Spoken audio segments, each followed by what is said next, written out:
Métodos de exploración y ensayos de campo. Vamos a hablar sobre los métodos en campo para poder caracterizar los suelos. Los más utilizados en suelos son el ensayo de penetración estándar, ensayo de cono estático, dilatómetro, presurímetro y veleta. En este curso vamos a dar énfasis en el ensayo de penetración estándar, ensayo de cono, dilatómetro.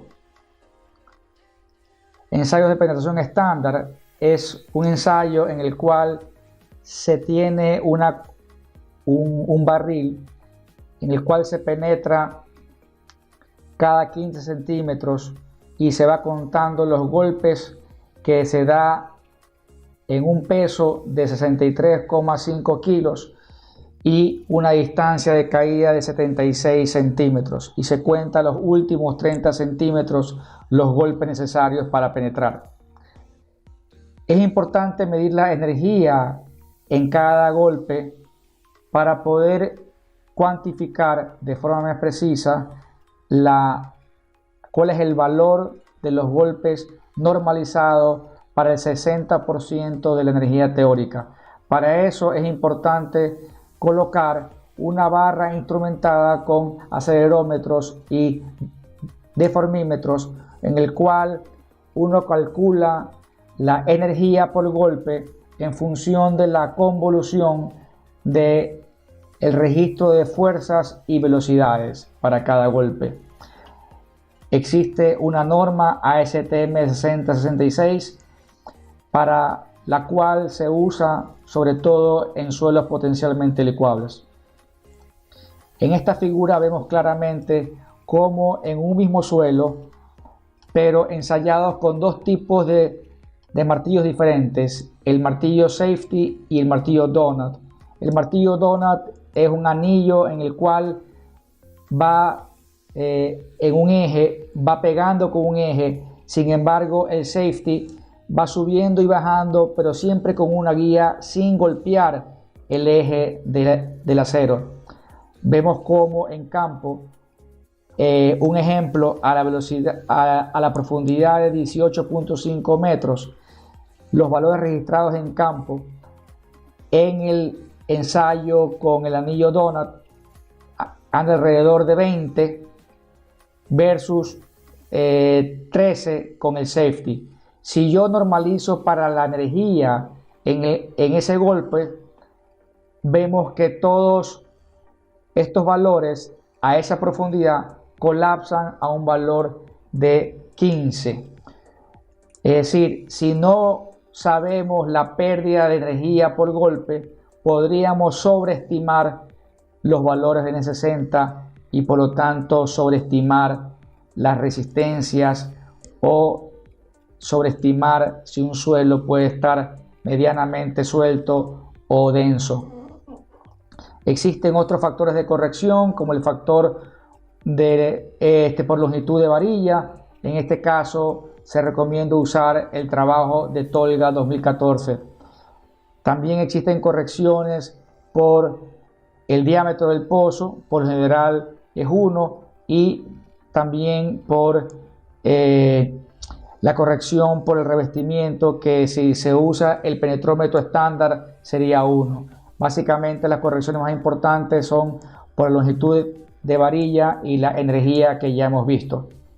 Luego, para poder aproximarnos a la estimación de una densidad relativa en las arenas, vamos a afectar ese valor de N60 por un coeficiente que se llama Cn, que es igual a 1 entre el esfuerzo vertical de campo elevado a la m. M, según Liao y Whitman en el 86, es igual a 0.5. Pero se ha visto, en este caso Tolga ha comprobado que en función de la densidad relativa o el N1 o el N160, el valor de M varía. Para suelos muy sueltos, en este caso la gráfica inferior derecha, podría ser un valor de M de 0.5, pero para arenas más densas el valor de M puede ser 0.3. Con este valor de N60 normalizado para el esfuerzo geostático, con lo que se trata es tener una estimación de densidad relativa. Y así entonces vemos esta tabla en el cual con el N160 correlacionamos la densidad relativa, que es un parámetro de estado importante en los suelos. Se puede usar estas expresiones basadas en Skempton 1988, en el cual correlaciona la densidad relativa con el N160 en función del tipo de las arenas, si son finas, medias o gruesas. El ensayo de cono estático es un ensayo muy utilizado en el cual medimos la resistencia de punta por medio de una celda de presión en la punta. También medimos la fricción mediante un sistema de medición de deformaciones unitarias, y medimos la presión de poros localizado un poco más arriba de la punta, como se ve en la figura.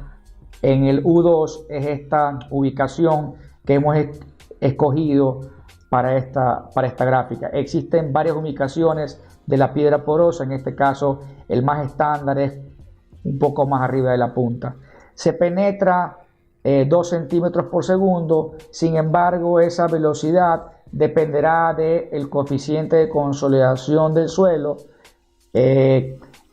porque lo que se trata es garantizar la condición no drenada para los suelos finos y la condición drenada para los suelos friccionantes. Algo que es importante es medir la resistencia de punta en el cono, y para suelos finos esa variable es muy importante y hay que corregir por el área, ¿no? Hay una relación de área neta que es fundamental para medir la resistencia de punta de cono para las arcillas. Sin embargo, para las arenas no es necesario hacer esa corrección. Existen varios métodos para estimar el tipo de comportamiento que yo puedo tener en campo en función de los valores que mido con la prueba de CPT.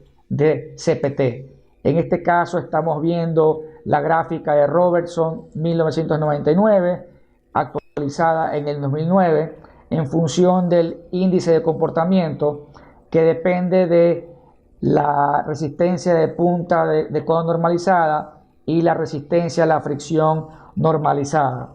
Vemos cómo varía entonces en función de los valores de la fricción y punta en la gráfica de la izquierda, y en la gráfica de la derecha vemos cómo con la medición de la presión de poros en el ensayo también podemos definir qué tipo de comportamiento voy a tener.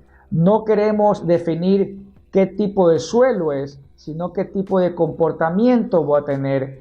Comportamiento en términos de si va a ser un comportamiento drenado, no drenado, se comportaría como una arcilla, como una arena o como un suelo mixto, en este caso limos.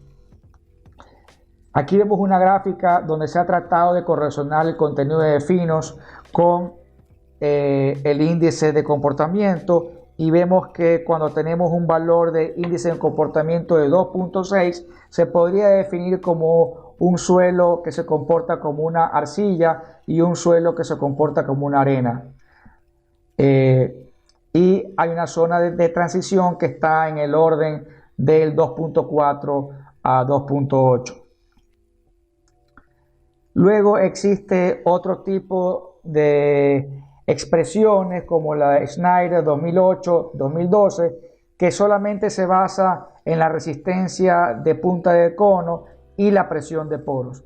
Aquí ya no utiliza la fricción, sino solamente la presión de poros medida en el ensayo, que da muy buenos resultados para estimar el tipo de comportamientos.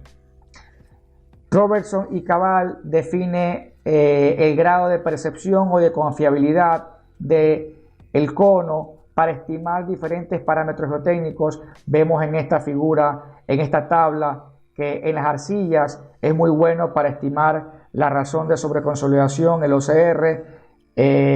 También es muy bueno para estimar la resistencia al corte no drenado. Para las arenas es muy bueno para calcular el ángulo de fricción interna entre partículas, también la densidad relativa de los suelos arenosos.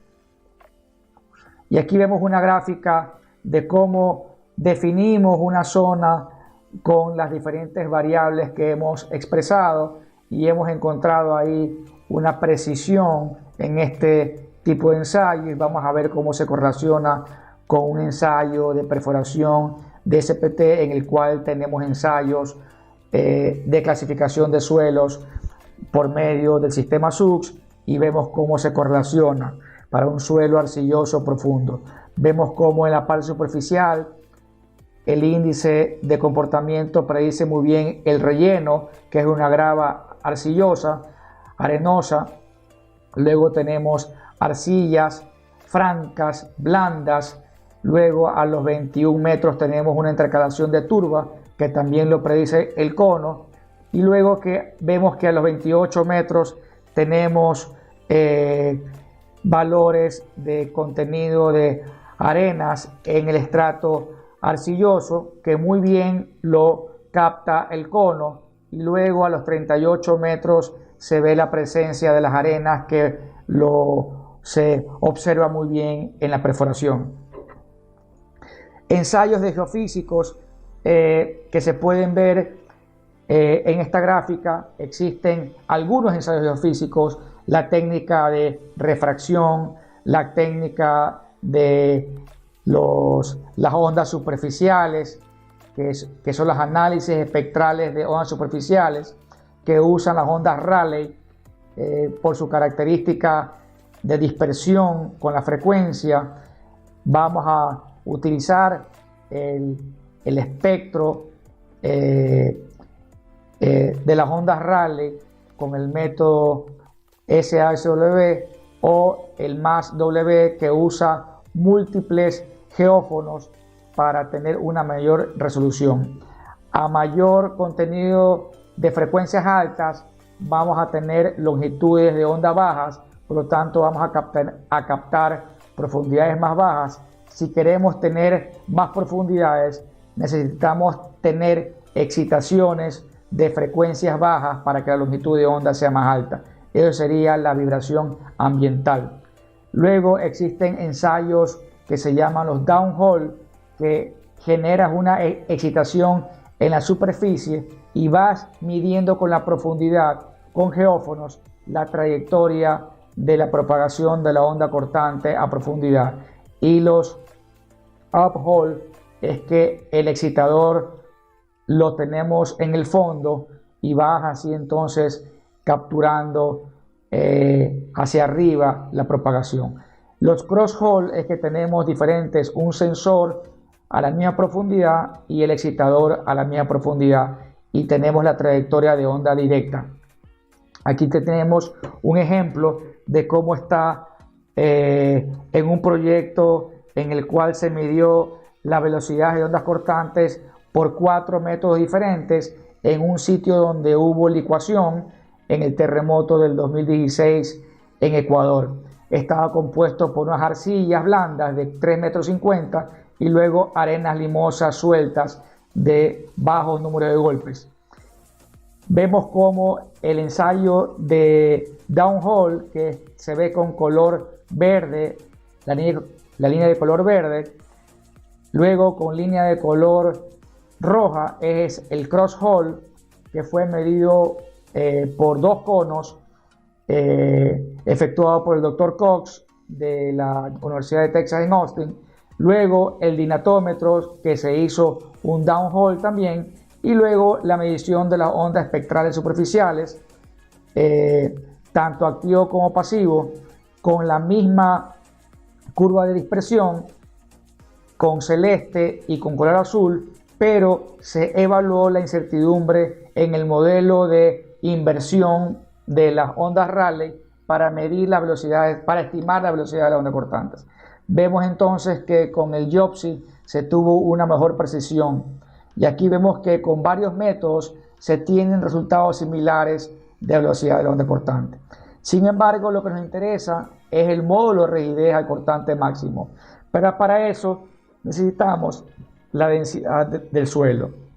Para eso podemos estimar la densidad en función del peso volumétrico total, en el cual dividimos para la aceleración de la gravedad. Y aquí vemos en esta lámina cómo se puede estimar el peso volumétrico en función de la fricción del cono o en función del módulo del dilatómetro. Con estos dos ensayos podemos estimar entonces estos parámetros. Hemos visto entonces, amigos, cómo con diferentes tipos de equipos podemos utilizarlos de forma paralela para tener mayor redundancia y poder tener un mejor perfil interpretativo y parámetros geotécnicos. En el siguiente capítulo vamos a estimar entonces los parámetros geotécnicos con estas herramientas y con otros ensayos de laboratorio.